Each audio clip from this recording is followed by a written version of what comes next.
சற்றுமுன் வெளியான தகவல் கலைஞர் மகளிர் உரிமைத் தொகையில் ஒரு மகிழ்ச்சியான தகவல் வெளியாகிறது. அது மட்டும் இல்லாமல் ஒரு 3 முக்கியமான தகவலும் வெளியாகிறது.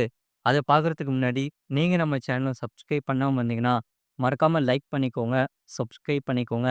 உங்க நண்பர்களுக்கு தெரியப்படுத்தவும் ஷேர் பண்ணுங்க. புதிய ரேஷன் கார்டு இவர்களின் பெயரை ரேஷன் கார்டில் சேர்த்து கொண்டாலும் இந்த கலைஞர் மகளிர் உரிமைத் தொகை கிடைக்கும் என்று சொல்லப்படுகிறது. அதாவது புதிய ரேஷன் கார்டு விண்ணப்பிக்கும் போது சிலர் செய்த தவறுகளுக்கு அரசே முற்றுப்புள்ளி வைத்துள்ளது. அது என்னவென்றால், கலைஞர் மகளிர் உரிமைத் தொகை திட்டத்தில் பொறுத்தவரை தமிழ்நாடு அரசு வெகு சிறப்பாக திட்டத்தை செயல்படுத்தி வருகிறது. அந்த வகையில் விரைவில் பிரமாண்டமான இந்த திட்டமானது விரிவாக்கம் செய்யப்பட உள்ளது.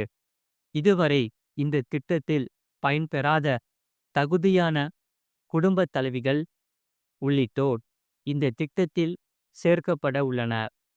ஜூலை 15ஆம் தேதி முதல் தமிழ்நாடு முழுவதும் நடக்கும் உங்களுடன் ஸ்டாலின் சிறப்பு முகாமில் கலந்து கொண்டு தகுதியான பெண்கள் கலைஞர் மகளிர் உரிமைத் தொகை திட்டத்தில் ரூபாய் 1000 மாதம் பெற விண்ணப்பிக்கலாம்.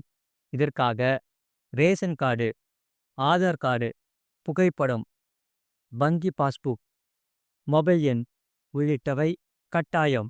எனவே புதிதாக இந்த திட்டத்தில் விண்ணப்பிப்பவர்கள் இந்த ஆவணங்களை கட்டாயம் வைத்திருக்க வேண்டும் என்று சொல்லப்படுகிறது. இல்லையென்றால் கலைஞர் மகளிர் உரிமைத் தொகை திட்டத்திற்கு விண்ணப்பிக்க முடியாது. ஆகையால் இந்த ஆவணங்கள் மிகவும் முக்கியம். கலைஞர் மகளிர் உரிமைத் தொகை திட்டத்திற்கு ஒரு சில விதிமுறைகள் இருக்கிறது. முதியோர்கள், ஓய்வூதியதாரர்கள், மாற்றுத்திறனாளிகள், HIV உள்ளிட்ட வாழ்வியலை முடக்கும் நோயால் பாதிக்கப்பட்டவர்களை கொண்ட குடும்பத்தினருக்கு ஒரு சில விதி விலக்குகளும் கொடுக்கப்பட்டுள்ளது. அவர்கள் அரசின் வேறு எந்த திட்டத்தில் பயன்பெற்றாலும் இந்த திட்டத்திலும் பயனாளிகளாக இணைக்க முடியும் என்று தெரிவிக்கப்பட்டுள்ளது. ஆகையால் மக்கள் மிகவும் மகிழ்ச்சி அடைந்துள்ளனர். அண்மையில் கூட தமிழ்நாடு அரசு இந்த திட்டத்தில் 3 விதி விலக்குகளை அறிவித்தது. அதன்படி காலமுறை ஓய்வூதியம் பெறும் முன்னாள் அரசு ஊழியர்களை தவிர அவர்கள் வீட்டில் தகுதியான பெண்கள் இருந்தால் கலைஞர் மகளிர் உரிமைத் தொகை திட்டத்திற்காக உள்ள விதிமுறைகளை அனைத்தையும் பூர்த்தி செய்தால் அவர்களும் இந்த திட்டத்தில் விண்ணப்பிக்க தகுதியானவர்கள் என அரசு அறிவுறுத்தி உள்ளது. ஆகையால் முதியோர் ஓய்வூதியம் பெறுபவர்களை தவிர அவர்கள் வீட்டில் இருக்கும் தகுதியான மற்ற பெண்களும் இந்த திட்டத்திற்கு விண்ணப்பிக்கலாம்.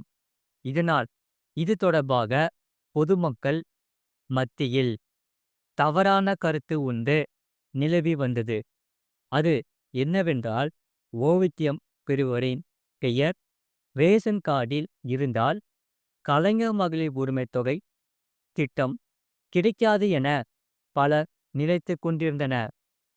இன்னும் கூட நினைத்து கொண்டிருப்பவர்கள் உள்ளனர்.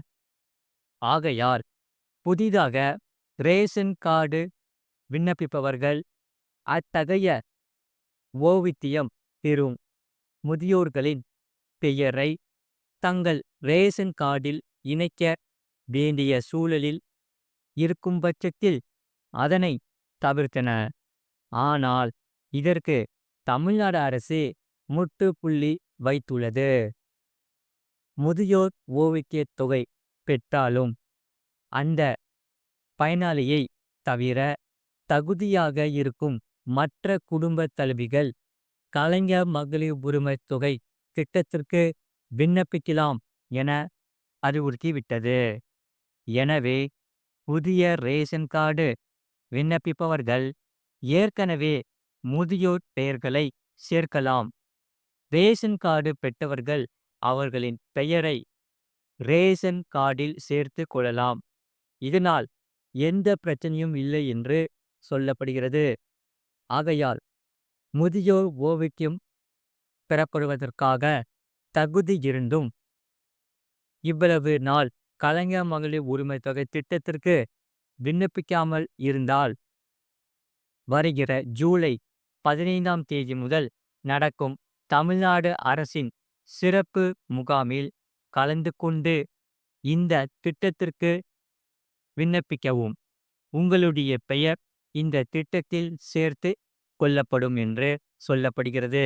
ஆகையால் மக்கள் மிகவும் மகிழ்ச்சி அடைந்துள்ளனர். அது மட்டும் இல்லாமல் தமிழகத்தில் இந்த ஆண்டும் ரூபாய் 1800 கோடி கல்வி நிதி வரவில்லை என்று அமைச்சர் அன்பில் மகேஷ் கூறியுள்ளார். அதாவது தமிழகத்திற்கு இந்த ஆண்டும் ரூபாய் 1800 கோடி கல்வி நிதியை மத்திய அரசு விடுவிக்கவில்லை என்று அமைச்சர் அன்பில் மகேஷ் குற்றம் சாட்டியுள்ளார். சமக்ரா சிசோ திட்டத்தின் கீழ் தமிழகத்திற்கு தர வேண்டிய சுமார் 2152 கோடி ரூபாயை மத்திய அரசு இன்னும் விடுவிக்கவில்லை. தேசிய கல்வி கொள்கையின் கீழ் வரும் மும்மொழி கொள்கையை ஏற்றால் மட்டுமே தமிழகத்திற்கு நிதி விடுவிக்கப்படும் என மத்திய அரசு கரார் காட்டி வருகிறது. மேலும் இத்திட்டத்திற்கு கையெழுத்திடுவதாக உறுதி அளித்துவிட்டு பின்னர் கையெழுத்திட முடியாது என தெரிவித்து விட்டதாகவும் மத்திய அமைச்சர் தர்மேந்திர பிரதான் குற்றம் சாட்டினார். ஆனால் மும்மொழி கொள்கை திட்டத்தில் கையெழுத்திடுவதாக தாங்கள் எங்கேயும் சொல்லவில்லை என்றும் தமிழக அரசு விளக்கம் அளித்தது. இது மறைமுகமாக இந்தியை திணிக்கும் செயல் என்றும் அரசியலுக்காக மாணவர்களின் படிப்புடன் மத்திய அரசு விளையாடி வருவதாகவும் திமுக உள்ளிட்ட கட்சிகள் கண்டனம் தெரிவித்தன. மேலும் 10,000 கோடி ரூபாய் கொடுத்தால் கூட தேசிய கல்விக் கொள்கை ஏற்க மாட்டோம் என ஸ்டாலின் உறுதியாக தெரிவித்து இருந்தார். இதனையடுத்து கல்வி நிதியை மத்திய அரசு விடுவிக்க உத்தரவிட கோரி உச்ச நீதிமன்றத்தில் தமிழக அரசு மனு தாக்கல் செய்தது. இதற்காக இந்த நிலையில்தான் கடந்த வருடம் கல்வி நிதியை ஒதுக்கவில்லை. இந்த வருடமும் 1800 கோடி கல்வி நிதியை ஒதுக்கீடு செய்துவிட்டு மும்மொழி கொள்கையில் கையெழுத்திட்டால் மட்டுமே நிதியை விடுவிப்போம் என்று கூறியுள்ளனர். ஜூலை 7ஆம் தேதி முதல்வர் மு.க.ஸ்டாலின் தலைமையில் பள்ளி கல்வித்துறை தொடர்பான ஆய்வுக் கூட்டம் நடைபெறவுள்ளது. இது தொடர்பாக அன்றைய தினம் நல்ல முடிவு எடுக்கப்படும் என்று தெரிவித்தார். இந்த நிதி விவகாரம் தொடர்பாக தமிழக அரசு உச்ச நீதிமன்றத்தில் கூடுதல் மனு தாக்கல் செய்யலாம் என்று எதிர்பார்க்கப்படுகிறது. இதற்காக பள்ளிக்கல்வித்துறை செயல்பாடுகள் குறித்து முதல்வர் தலைமையில் ஆய்வுக் கூட்டம் நடத்தப்படும். இதனைத் தொடர்ந்து தேர்வுகளில் குறைந்த மதிப்பெண் பெறும் மாணவர்கள் எந்தெந்த பாடங்களில் திறன் குறைவாக உள்ளன என்று ஆய்வு நடத்தப்பட்டது.